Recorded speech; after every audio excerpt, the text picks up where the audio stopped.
თემშვიდობის. ერთ-ერთი ხმალურიანი თემა წლის ბოლოა თბილისის ბიუჯეტი. დიახ.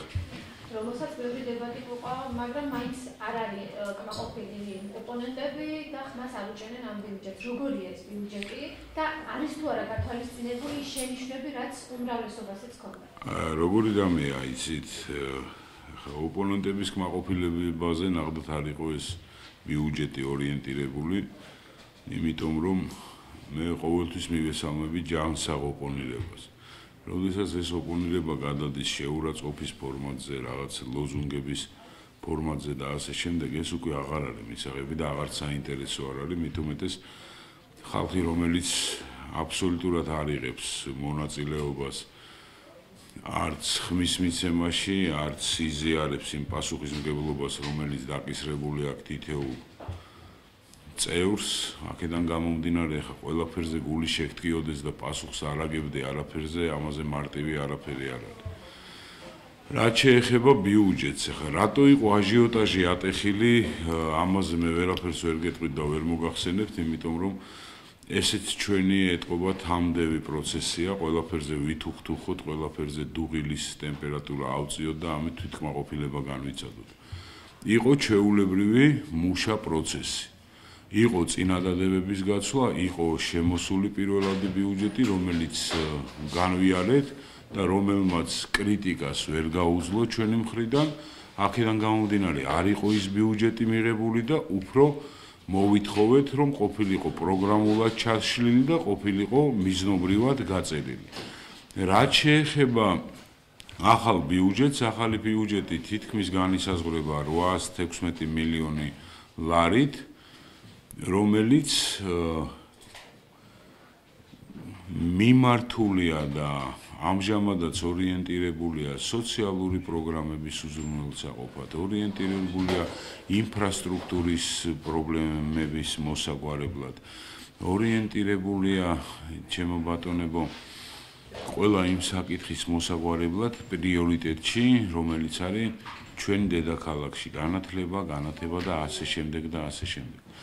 რაც შეეხება თვითონ ჩვენ პოზიციებს ამაში, აქტიურად იყო ჩართული მაჟორიტართა შემადგენლობა, თქვენ მოგეხსენებათ, რომ თბილისის დედაქალაქში ძირითადი მიმართულებები, სამაჟორიტარო საპასუხისმგებლო ზონები. კიდევ გეუბნებით, იმაზე მეტი ვალდებულება, ვიდრე ჩვენი დედაქალაქის ინფრასტრუქტურული უზრუნველყოფის და მოსახლეობის კეთილგანწყობის მოპოვების აბსოლუტურად არ გაგვაჩნია. ის ყველაფერი ილუზიებია, ვიღაცა რაღაც ფანტაზიის დონეებზე რო საუბრობს. რახან ჩვენ მეორე განხილვის დროს მეორადი ბიუჯეტი ნაწილობრივ აკმაყოფილებდა იმ მოთხოვნებს, რომელიც ჩვენგან იყო გათვალისწინებული, ზუსტად ამიტომ დაუჭირეთ მას მხარი. ფაქტი იყო ეგ. რაც შეეხება მაქსიმალურად გათვალისწინებული ბიუჯეტი, საკმაოდ მოშლილი ინფრასტრუქტურაა ჩვენ დედაქალაქში.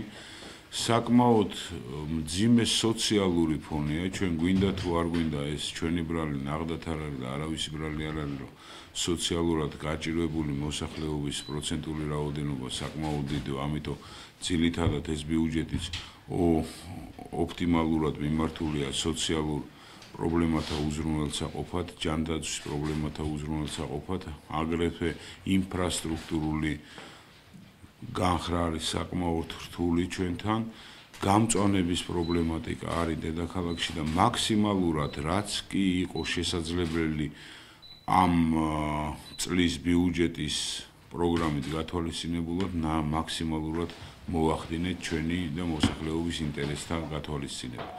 დანარჩენი, რა თქმა უნდა, მე კიდევ გიმეორებთ, მაქსიმალისტი ვარ მე ცხოვრებით და უფრო მეტად და უფრო დიდი ბიუჯეტი შესაძლებელი რო ყოფილიყო ქვეყნის, რა თქმა უნდა, ჩვენთვისაც ინტერესი იქნებოდა. და ეს ბიუჯეტი გახდა ერთ-ერთი თემა, რის გამოც დედაქალაქის ხელმძღვანელი დავით ნარმანიას თავისუფლება ან გათავისუფლებას დაიწყო საუბარი და ბოლო პერიოდში მთავრობის შემდეგ ეს თემა უფრო აქტუალურია. თქვენ თვლით თუ არა საჭირო და რა არის ამაზე საუბარი, თქვათ დავით ნარმანიას გათავისუფლებას? თავის დროზე, როდესაც ვისაუბრეთ, მე კიდე გეუბნებით ახლა, მე მესმის, რომ ზოგს მორღვეული აქვს იმპულსაცია ენის ქმედებების რა და ახლა ის რომ ვიღაცას რაღაცა უნდა, ეს არ ნიშნავს იმას, რომ ეს არის რეალობა.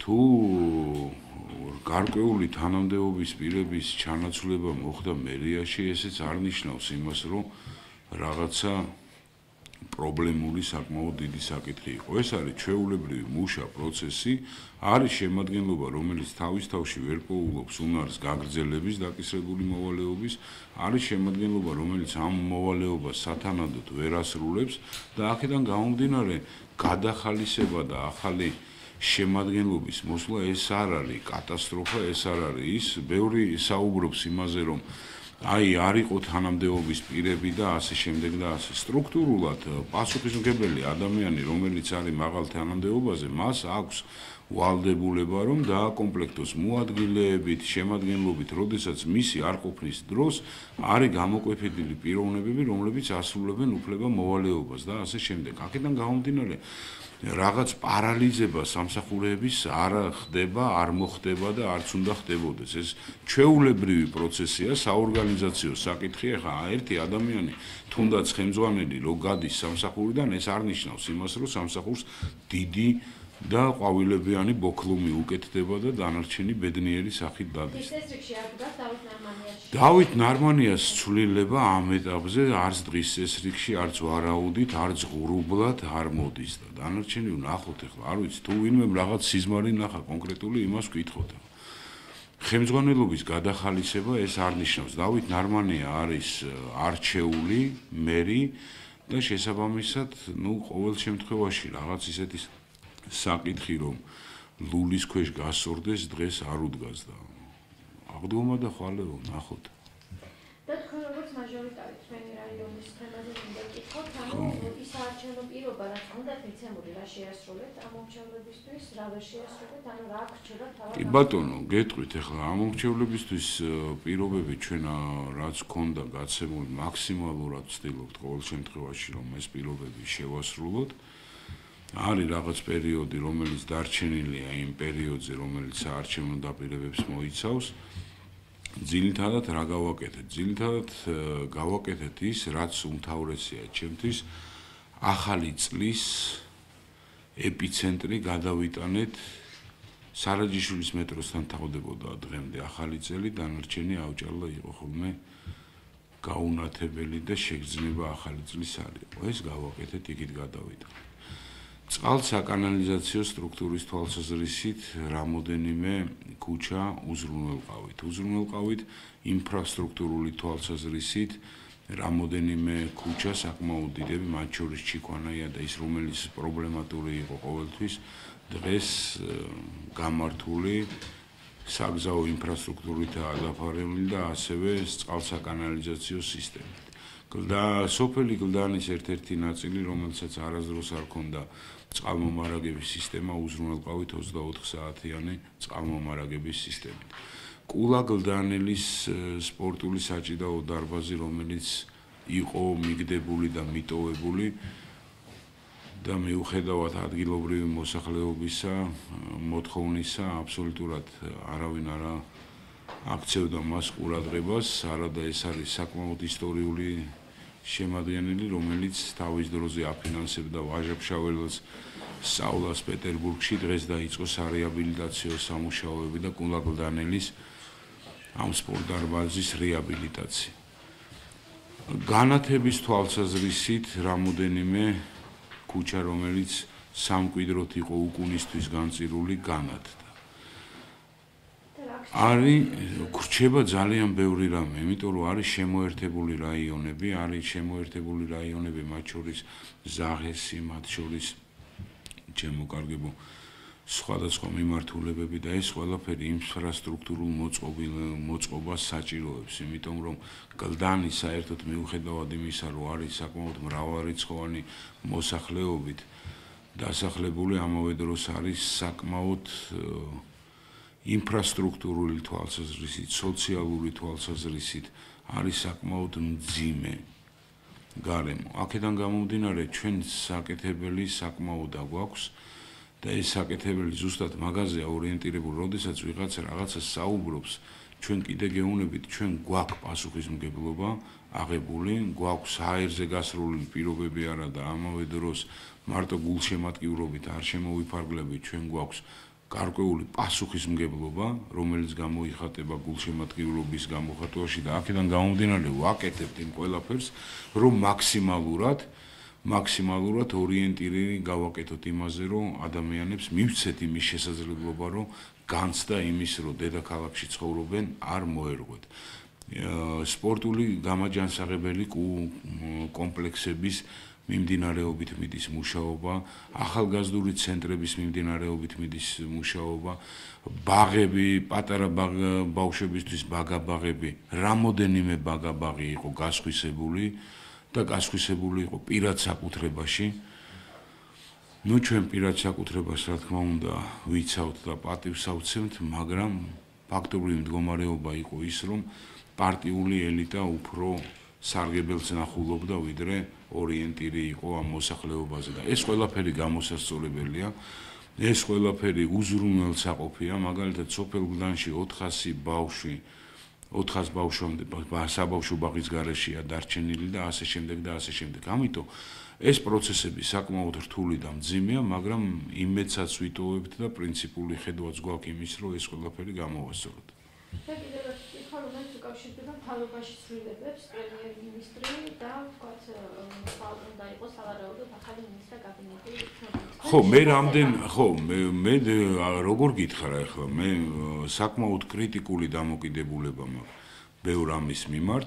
ამ შემთხვევაში კიდე გეუბნებით, ახლა ჩვენი სამოქმედო არეალი ეს არის თბილისის მუნიციპალიტეტი და საკრებულო გულშემატკივრის პოზიციაზე, რა თქმა უნდა, მე ვარ ამ ქვეყნის მოქალაქე და აქედან გამომდინარე არ შემიძლია პრინციპში გულწყვეტით არა ვთქვა ის, რომ